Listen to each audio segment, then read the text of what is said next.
नमस्कार, the daily show में आपका स्वागत है। मैं हूं आपका मित्र साथी हमदर्द मुकेश कुमार। दोस्तों, आप सत्य हिंदी को देख रहे हैं, पसंद कर रहे हैं, ये हमारे लिए बहुत खुशी की बात है। हम चाहते हैं कि हमारा आपका ये संबंध, ये रिश्ता और भी प्रगाढ़ हो, मजबूत हो। इसके लिए हम आपसे गुजारिश करते हैं कि कृपया आप इस वीडियो के साथ दिए गए डिस्क्रिप्शन में जाएं, उसमें नीचे एक लिंक दिया गया है, उसको क्लिक करें। हमें उम्मीद है कि आप ऐसा ज़रूर करेंगे। तो आइए अब शुरू करते हैं आज का द डेली शो।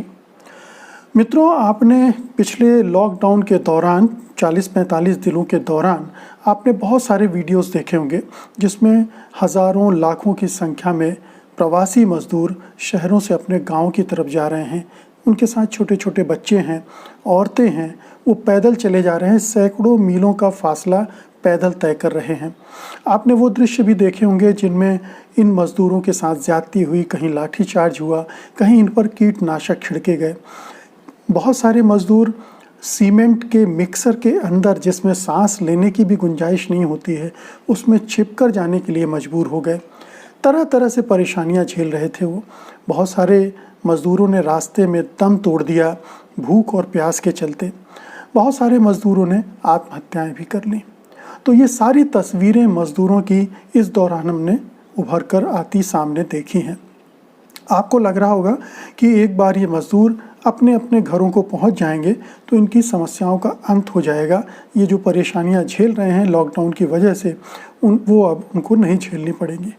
लेकिन अगर आप ऐसा सोच रहे हैं तो गलत सोच रहे हैं, क्योंकि इनकी परेशानियां तो अभी शुरू ही हुई हैं। राज्य सरकारों के पास, उनके पिटारे में ऐसी ऐसी योजनाएं हैं जिन्हें सुनकर आप कांप उठेंगे। वो ऐसे ऐसे प्लान बनाकर रखी हुई हैं इन मज़दूरों के लिए जो इन पर और भी ज़्यादा सितम ढाने वाले हैं। ये सरकारें न केवल मज़दूरों को अपने यहाँ बंधक बना रही हैं, अपने यहाँ एक तरह से दास बना रही हैं, बल्कि कई राज्य सरकारें तो अपने मज़दूरों को एक्सपोर्ट कर रही हैं उन राज्यों में जहाँ उनका शोषण हो, उनका दमन हो। इन परिस्थितियों में जब इतने सारे संकट के बीच वो रह रहे हैं, ये राज्य सरकारें उद्योगपतियों, धंधे वालों से मिलकर उनके खून की आखिरी बूंद तक निचोड़ लेने की तैयारी कर चुके हैं। आप इसको समझ लें। और ये कोई ऐसा नहीं है कि कोई मैं बढ़ा चढ़ा कर चीज़ें कह रहा हूँ। इसके प्रमाण एक के बाद एक सामने आते जा रहे हैं। मसलन उत्तर प्रदेश की योगी सरकार ने बहुत सारे जो कायदे कानून हैं मज़दूरों से जुड़े, उनको स्थगित करने की योजना बना ली है। इसकी झलक उसके ज़रिए दिखा दी है कि वो आने वाले दिनों में मज़दूरों के साथ क्या करने जा रही है। भगवाधारी मुख्यमंत्री योगी आदित्यनाथ की सरकार एक ऐसा अध्यादेश ला रही है, उसने फैसला कर लिया है, उस पर राष्ट्रपति की मंजूरी भर मिलनी है कि उसके आने के बाद हमारे जो मज़दूर हैं वो एक तरह से दास युग में चले जाएंगे, गुलामी वाले पीरियड में चले जाएंगे, 100 साल पीछे चले जाएंगे। यानी 100 साल में मज़दूरों ने अपनी लड़ाई के ज़रिए जो भी अधिकार हासिल किए हैं उनमें बहुत सारे अधिकार रद्द हो जाएंगे, उनसे छीन लिए जाएंगे। अब इनमें जो परिवर्तन हो रहे हैं इस अध्यादेश के जरिए, केवल 4 कानून बचेंगे, बाकी सबको 3 साल के लिए स्थगित कर दिया जाएगा। वो 3 साल एक तरह से मान लीजिए कि नॉन एग्जिस्टेंट होंगे, उनका कोई वजूद नहीं होगा, उनके बारे में कोई मज़दूर बात नहीं कर सकता, उनका कोई सहारा नहीं ले सकता, क्योंकि वो कानूनी रूप से स्थगित कर दिए जाएंगे। अब इनमें जो पहला कानून है, सबसे महत्वपूर्ण कानून है, जिसके स्थगित होने से सीधा मज़दूरों पर असर पड़ने वाला है, वो है उनके स्वस्थ वातावरण और सुरक्षा मुहैया कराने से संबंधित। एक बहुत सामान्य सी बात है कि मज़दूरों को ऐसा वातावरण काम करने का मिलना चाहिए जिसमें वो सुरक्षित हों, स्वस्थ रहें, उन्हें किसी तरह की बीमारी ना हो और काम करने की परिस्थितियाँ बुरी नहीं होनी चाहिए। मतलब आप 50 डिग्री सेल्सियस में मज़दूरों से काम नहीं करवाएंगे। ये कुछ नियम कायदे होते हैं। लेकिन आप ये सोचिए कि अगर ये नियम हटा दिया गया है और जो उद्योगपति हैं, फैक्ट्री मालिक हैं, धंधे वाले लोग हैं, उनको ये छूट दे दी गई है कि वो किसी भी परिस्थिति में कैसे भी काम कर सकते हैं, तो वो मज़दूरों के साथ क्या करेंगे। जब ये कानून था तब भी वो उनसे ख़तरनाक परिस्थितियों में काम करवा रहे थे, क्योंकि उनकी मिलीभगत होती थी जो श्रम अधिकारी हैं उनके साथ, प्रशासन के साथ। सरकार उनकी एक तरह से उन्हीं की सुनती थी, अदालतों में भी वो मैनेज कर लेते थे चीज़ों को, लेकिन फिर भी थोड़ा बहुत प्रोटेक्शन उनको मिल जाता था।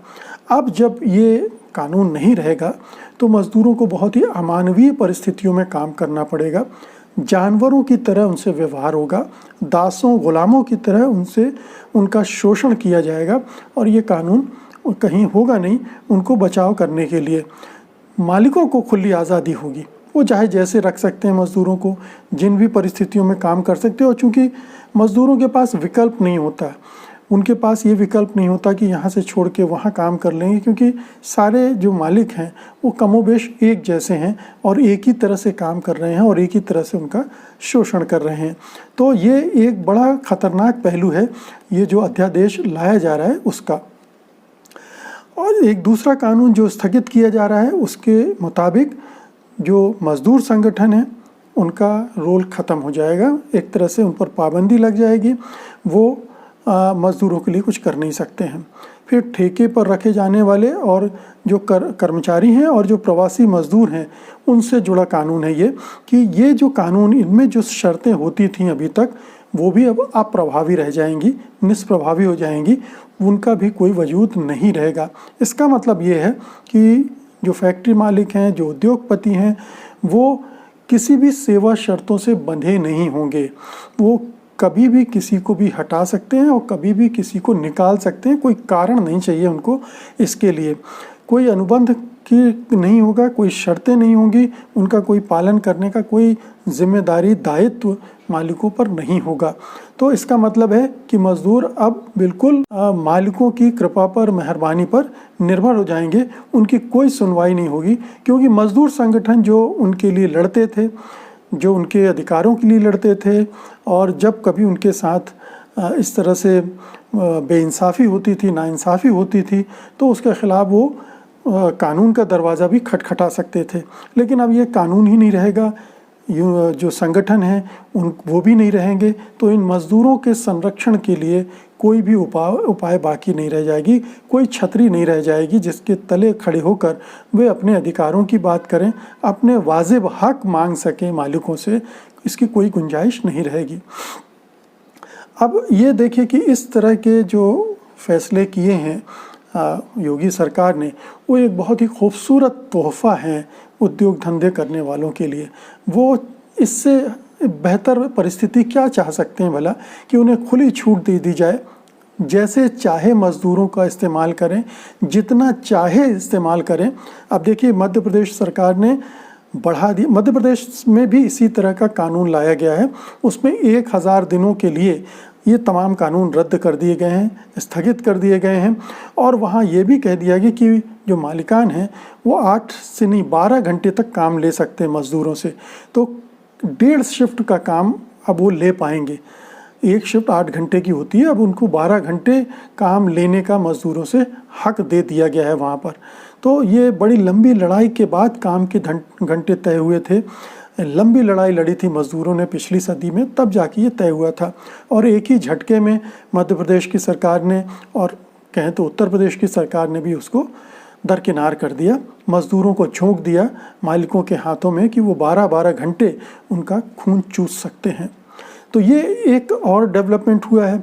तो मैं ये कह रहा था कि योगी सरकार ने एक बहुत हसीन तोहफ़ा दिया है, शिवराज सिंह चौहान सरकार ने भी हसीन तोहफ़ा दिया है। और ये तो जो उद्योगपति हैं, उद्योग धंधे वाले हैं, वो बरसों से ये मांग कर रहे थे कि हमको ये छूट दे दी जाए कि हम मनमाने तरीके से लोगों को रखें, मनमाने तरीके से लोगों को निकाल दें, जैसे चाहे उनसे काम लें। और लगभग 3 दशकों से ये राष्ट्रीय स्तर पर भी ये बहस चल रही है। जो केंद्र में सरकारें रही हैं वो भी लेबर रिफॉर्म के नाम पर, श्रम सुधार के नाम पर बहुत सारे ऐसे उपाय लगातार करती रही हैं। बहुत सारे कानूनों को उन्होंने रद्द किया है, कमज़ोर किया है। और ये उत्तर प्रदेश और मध्य प्रदेश में एक झटके में उनको इन राज्यों में काम करने वाले या इन राज्यों में जो निवेश करने आएंगे, जिनको लुभाने की कोशिश ये 2 राज्य कर रहे हैं कि हमारे यहाँ अगर श्रम सुधार इस तरह का हो जाएगा तो सारे लोग यहीं आएंगे और विदेशी कंपनियां भी आएंगी कि यहाँ तो बड़ा मज़ा है कि कोई जिम्मेदारी नहीं है, मज़दूरों के प्रति कोई जवाबदेही नहीं है, आप जैसे चाहे जितना चाहे काम ले सकते हैं, तो निवेश आएगा, ऐसा ये सरकारें सोच रही हैं और मज़दूरों को एक चारा की तरह इस्तेमाल कर रही हैं निवेशकों के लिए। तो उनको ये बहुत खूबसूरत तोहफ़ा मिल गया है बिन मांगे। ये कोरोना की स्थितियां ऐसी निर्मित हो गई कि मज़दूरों के पास अब काम नहीं है, वो अपने घर को लौट आए हैं, मजबूरी है, उन्हें अपना जीवन यापन करना है, अपने घर परिवार की देखभाल करनी है। ऐसे में वो बड़े आसान चारा हैं, उनको बड़ी आसानी से इस्तेमाल किया जा सकता है, उनका शोषण किया जा सकता है, उनका दमन किया जा सकता है। तो कहने को तो राज्य सरकारें कह रहे हैं कि मज़दूरों के लिए रोज़गार की व्यवस्था कर रहे हैं, हम ऐसा करेंगे तभी निवेश आएगा और उद्योग धंधे हरकत में आएंगे तो उनको काम मिलेगा। लेकिन दरअसल हो ये रहा है कि मुनाफा कमाने वालों के लिए और भी अनुकूल परिस्थितियां बनाई जा रही हैं मज़दूरों के श्रम का शोषण करके। दरअसल क्या है, ये आप सब जानते हैं कि जो बीजेपी है मुख्य रूप से ब्राह्मणों और बनियों की पार्टी मानी जाती है और उसने एक बार ये फिर से सिद्ध कर दिया है कि वो बनिया वर्ग के लिए यानी उद्योगपतियों और व्यापारियों के लिए किस हद तक जा सकती है, मज़दूरों के शोषण के लिए किस तरह के परिवर्तन कानून नियम बना सकती है, कर सकती है। और ब्राह्मणवादी तो वैसे भी खुश हैं इस सरकार में, क्योंकि उन्हीं का वर्चस्व है, उन्हीं के हिसाब से चीज़ें हो रही हैं, उन्हीं के हिसाब से आरक्षण के नियम बदले जा रहे हैं। तो ये दोनों वर्ग भरपूर खुश हैं। जो बाकी का वर्ग जो कहते हैं कि अब ये ब्राह्मण बनिया पार्टी नहीं रह गई, इसमें बाकी जातियां भी जुड़ चुकी हैं, तो दरअसल वो जातियां जुड़ चुकी हैं अनजाने में, उन्हें ठीक से पता भी नहीं है कि उनके साथ क्या किया जा रहा है। केवल एक हिंदुत्व का नारा है जो उनको आकर्षित करता है, धर्म के नाम पर वो जुड़ जाते हैं। उन्हें ये पता नहीं कि उनके सामाजिक और आर्थिक शोषण के लिए क्या क्या किया जा रहा है, सामाजिक न्याय को किस तरह से ख़त्म किया जा रहा है। और ये जो रिफॉर्म है, श्रम सुधार जिनको कहा जा रहा है, उनकी वजह से ये स्थिति बनेगी कि ये जो कमज़ोर तबके हैं ये और भी नीचे जाएंगे। कमज़ोर जातियां जो हैं, पिछड़ी, दलित, अल्पसंख्यक, आदिवासी जातियों का और अधिक शोषण होगी, क्योंकि यही दरअसल हमारे यहाँ श्रमिक जातियाँ भी हैं, यही मजदूरी भी करती हैं। और जाहिर है कि अब उनके लिए बहुत ही विषम परिस्थितियाँ होंगी। जो ऊंची जातियाँ हैं, सवर्ण तबके हैं, वो उनके शोषण के लिए उनके और भी अच्छी परिस्थितियाँ निर्मित हो गई, वो बड़े बढ़िया ढंग से इन पर शासन कर सकेंगे। एक नई परिस्थितियाँ बन गई, तो दोनों वर्ग अब सरकारों से खुश हो गए। कहने को यूपी सरकार ने ये किया है कि अभी महिलाओं और बच्चों से जुड़े जो कानून हैं उनको अभी वैसा ही रहने दिया गया है, बंधुआ मजदूरी के कानून को भी वैसे ही रहने दिया गया है। लेकिन ये तो शुरुआत भर है, अभी शुरुआत की गई है कानूनों को बदलने की। आगे देखिए क्या क्या होता है। ये सारे कानून आप पाएंगे कि 2-4 साल में और भी बदलाव आ रहे हैं, और भी इनको इस तरह से ढाला जा रहा है, बनाया जा रहा है, ताकि इन वर्गों को, जो फैक्ट्री मालिक हैं, उद्योगपति हैं, उनको बहुत फ़ायदा हो। अब जो मज़दूरों की लड़ाई लड़ने वाले लोग हैं, उनका कहना है कि हम इन कानूनों को अदालत में चुनौती देंगे। बिल्कुल दी जानी चाहिए, ये बहुत ज़रूरी है, क्योंकि ये कानून जो संरक्षण के, कमज़ोर तबके के संरक्षण के लिए बनाए गए हैं, उनको चुनौती दी जानी चाहिए। और ये जो आम आदमी हैं उनके मौलिक अधिकारों का हनन भी करते हैं, क्योंकि ये श्रम का अधिकार हमें संविधान से मौलिक अधिकारों के तहत मिला है, और उसका कहीं शोषण होता है, उसकी कहीं लूट होती है, जो राज्य सरकारें लूट की खुली छूट दे रही हैं, अगर उससे होती है तो उसको चैलेंज किया जा सकता है। और संभावना भी यही है कि अगर अदालतों ने इसे ठीक ढंग से सुना तो ये टिक नहीं पाएंगे अदालत में।